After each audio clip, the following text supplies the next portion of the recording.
Welcome to the fourth episode of Sands of Time, where we are uncovering the secrets of how the great Egyptian pyramids were built. We went to the Meidum Pyramid. The history of Egypt hangs on this beam. Anyone can go there, see it and touch it. When you know how to pour a stone like concrete, you will do a second, a third, you will do tens, hundreds, thousands, millions of blocks, and in so doing you can build a whole pyramid.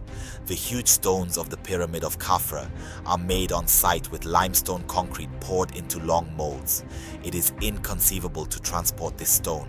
Do you know how many stones of this size there are? Hundreds.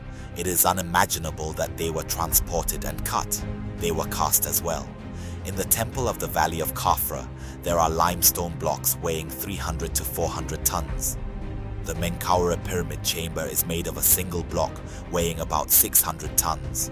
One can clearly see the location of the construction beams left when the concrete was still fresh. By the way, what is this piece of wood doing in the stone? And the most prodigious of all is the wall surrounding the Pyramid of Khafra. This wall is a perfect 90-degree square made of single blocks weighing 500 to 1,000 tons or more. It is 8 meters high, 6 meters wide, and 60 meters long. Two solutions. Either the Egyptians cut the hill, but then one needs to show how it was possible to cut a hill to a height of 8 meters, or the wall is simply poured concrete. This brings us back to Meidum. If the Egyptians were able to build a pyramid with concrete, it is therefore logical that they could pour a large wall, like all the other buildings in Egypt. Long before, they discovered a numbering system. They started from the simple principle of 1 to 10 by counting their fingers. Then they counted their toes, plus 10, and thereby appropriated the numbering system of 10 by 10 by 10. It is the same system that we use today. They observed the size of different plants, fruits, seeds, any object in nature. But all these objects did not have a constant size. For example, if we water a seed well, the following year, its size will have changed. And over long distances, small differences quickly become significant.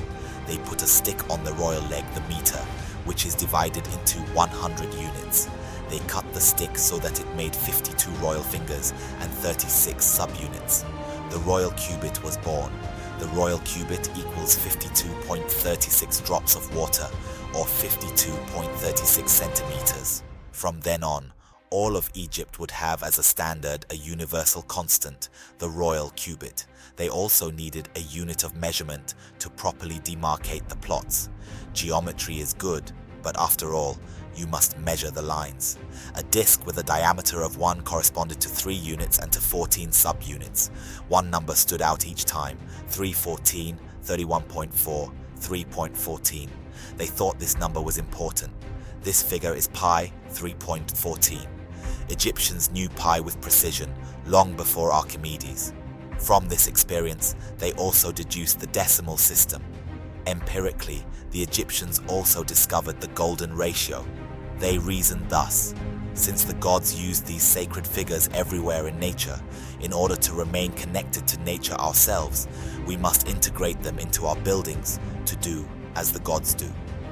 The Egyptians knew the Fibonacci sequence in the golden number thousands of years before him, and called it the addition sequence. The Temple of Khafra, the Temple of Edfu, Akhenaton's palaces are built with the golden rectangle.